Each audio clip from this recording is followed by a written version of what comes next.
भला ऐसा हो सकता है कि चुनाव आए और मोदी युग में माहौल बनाने कोई फिल्म ना आए? मैं 370 की बात नहीं कर रही। रणदीप हुड्डा नया इतिहास लिख रहे हैं। आपको झूठी बातें, झूठा इतिहास, माफी वीर को फर्जी हीरो बनाने वाली फिल्म आ रही है, वीर सावरकर। नमस्कार दोस्तों, स्वागत है आपका देश नीति में। मैं आपके साथ गेटी भाव्या।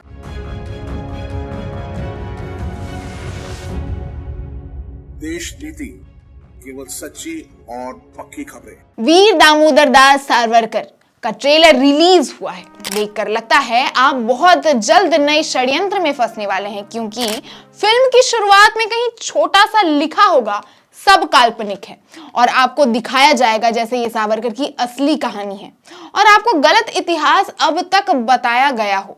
लेकिन देश के बड़े बड़े इतिहासकार जो बताते हैं उससे इस फिल्म का ट्रेलर बिल्कुल उल्टा है।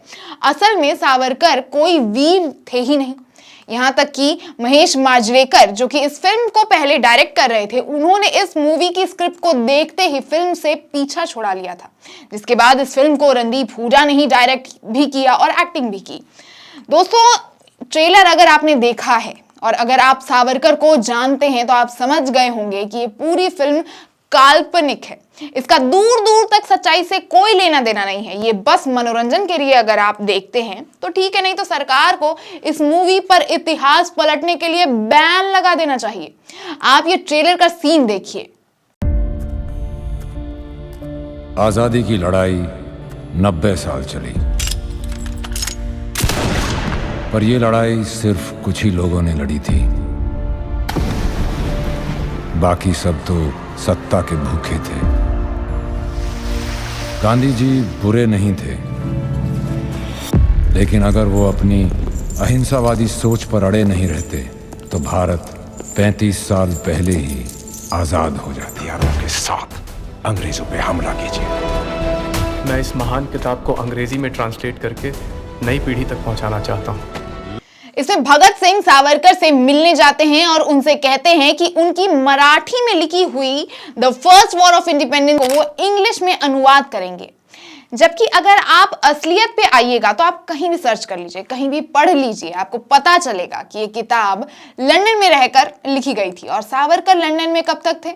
1907 से 1910 के बीच, जबकि हाथों हाथ 1909 में ही इंग्लिश वर्जन भी इस बुक का आ चुका था।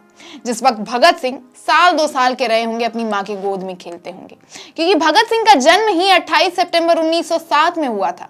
मतलब आप सोचिए कि अगर इस मूवी ने इतना भी रिसर्च करना सही नहीं समझा कि ये यही देख लेते कि भगत सिंह कितने वर्ष के रहे होंगे जब वीर सावरकर की ये किताब अंग्रेजी में आ चुकी होगी। मतलब झूठ ही बोलना है तो कम से कम ऐसा बोलो ना कि पकड़ा ना जा सके। और तो और भगत सिंह को मराठी किसने सिखाई? उनके डायरी से तो आज तक यही पता लगता रहा है कि उन्हें अंग्रेजी आती है, हिंदी आती है, पंजाबी आती है, लेकिन मराठी कब से आने लगी? और सबसे पहली बात तो भगत सिंह की कभी सावरकर से कोई मुलाकात ही नहीं हुई थी। आप कहीं भी सर्च कर लीजिए, कहीं ढूंढ लीजिए। हाँ, मुलाकात गांधी से जरूर हुई थी, वो भी उनके भाई की। लेकिन मानना पड़ेगा इनकी काल्पनिक और क्रिएटिव सोच को इन्होंने गांधी से हाथ जुड़वाकर सावरकर को बड़ा बना दिया। मतलब इनकी मुलाकात लंदन में हुई थी जब वीर सावरकर खुद एक छात्र थे। और जैसा कि मैंने बताया, 1907 से 1910 के बीच सावरकर लंदन में थे, जिस वक्त गांधी जी लंदन के बड़े नेता बन चुके थे। बड़े बड़े अधिकारियों के साथ उनका उठना बैठना था। और उस वक्त सावरकर उतनी बड़ी हस्ती नहीं बने थे कि खुद महात्मा गांधी उनके पास जाएं और उनके सामने हाथ जोड़े उनको अपनी पहचान बताए। हाँ, भले ही सावरकर के भाई जरूर गांधी जी से मिलने गए थे जब सावरकर जेल में थे, और उन्हें जेल से छुड़वाने के लिए महात्मा गांधी के पास उन्होंने अनुरोध भी किया था। अब एक और काल्पनिक सीन दिखाया गया है ट्रेलर में कि सावरकर कहते हैं कि वो देश को 1912 तक आजाद करवाएंगे।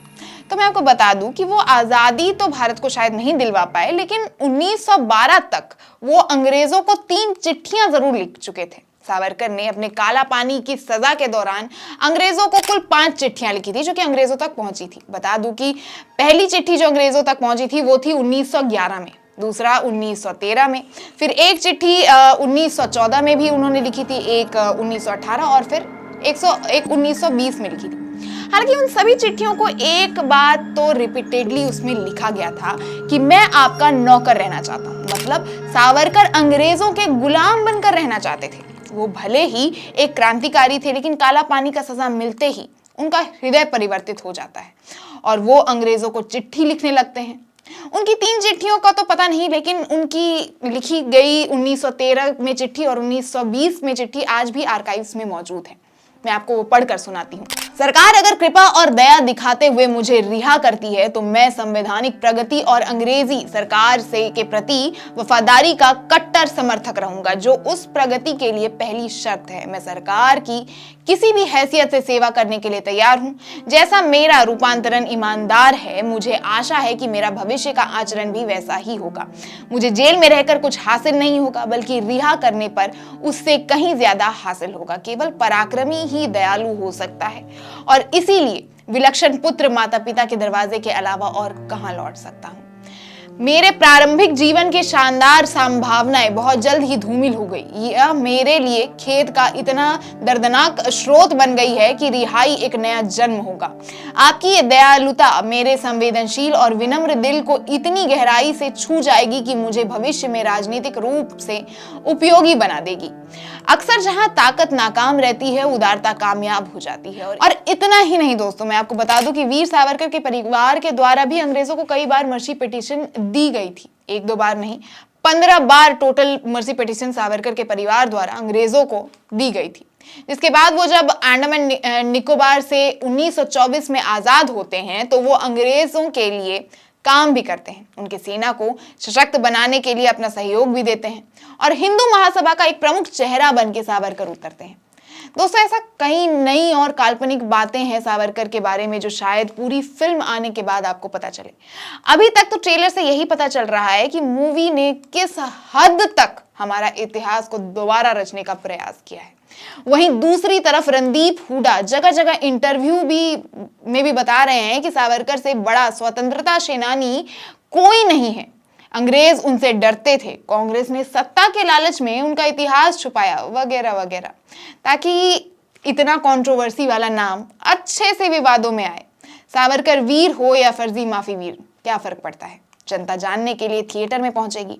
फिर से उरी, कश्मीर फाइल्स, केरला स्टोरी की तरह कंट्रोवर्सी और प्रोपेगेंडा का पैसा कमाएगी। इन्हें और क्या चाहिए? बाकी आप अपनी राय हमें कमेंट बॉक्स में जरूर बताएं और वीडियो अगर पसंद आया हो तो इसे लाइक करना बिल्कुल ना भूलें और ज्यादा से ज्यादा शेयर करें और देखते रहें देश नीति। धन्यवाद।